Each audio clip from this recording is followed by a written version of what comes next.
ഒരു property cell ചെയ്യാനുള്ള ഒരു പ്ലാൻ ഉണ്ട്. ഒരുപാട് വർഷമായിട്ട് ഫാമിലി ആയിട്ടുള്ള ഒരു പ്രോപ്പർട്ടിയാണിത്. ഇതിന്റെ ടാക്സ് ലിയബിലിറ്റി കുറയ്ക്കാൻ എന്തെങ്കിലും നമുക്ക് ചെയ്യാൻ പറ്റുമോ? പ്രോപ്പർട്ടി സെയിൽ നടക്കുന്നുണ്ടെങ്കിൽ സ്റ്റാമ്പ് ഡ്യൂട്ടിക്ക് പുറമെ അതിൻ്റെ മീതെ നമ്മളൊരു 12.5% ഇൻകം ടാക്സ് അടക്കേണ്ടതായിട്ട് വരും. ക്യാപിറ്റൽ ഗെയിൻ ടാക്സ് എന്നാണ് നമ്മളിതിനെ വിളിക്കുന്നത്.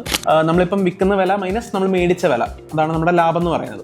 അതിൻ്റെ മീതെ 12.5% ടാക്സിൻ്റെ മീതെ 4% സെസ്, അതായത് നമ്മൾ അടക്കേണ്ടതായിട്ട് വരും. ഇനി ഒരുപാട് വർഷങ്ങൾക്ക് മുമ്പ് മേടിച്ച അല്ലെങ്കിൽ ഫാമിലിയിൽ ജനറേഷൻസ് ആയിട്ട് കൈമാറി വന്ന പ്രോപ്പർട്ടി ആണെങ്കിൽ നമ്മൾ മേടിച്ച വില എന്നുള്ളൊരു എമൗണ്ട് ഉണ്ടാവില്ല.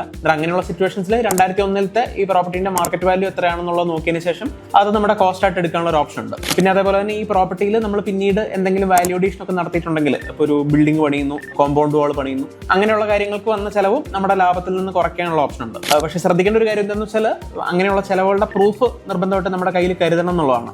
അല്ലെങ്കിൽ ഭാവിയിൽ നമുക്ക് ബുദ്ധിമുട്ടുണ്ടാകാനുള്ള സാധ്യത കൂടുതലാണ്. ടാക്സ് ലയബിലിറ്റി വീണ്ടും കുറയ്ക്കണം എന്നുണ്ടെങ്കിൽ, ഈ പ്രോപ്പർട്ടി വിറ്റ് കിട്ടിയ ഫണ്ട് ഒരു റെസിഡൻഷ്യൽ പ്രോപ്പർട്ടിയിൽ ഇൻവെസ്റ്റ് ചെയ്യണമെന്നുണ്ടെങ്കിൽ സബ്ജക്ട് ടു കണ്ടീഷൻസ് ഇൻകം ടാക്സിൽ കുറച്ച് ഇളവുകളുണ്ട്. അതേപോലെ തന്നെ ഗവൺമെന്റ് ബോണ്ടിൽ ഈ പ്രോഫിറ്റ് ഡെപ്പോസിറ്റ് ചെയ്യുന്നത് വഴിയും നമുക്ക് ടാക്സ് ലയബിലിറ്റി ഒരു പരിധി വരെ കുറയ്ക്കാം.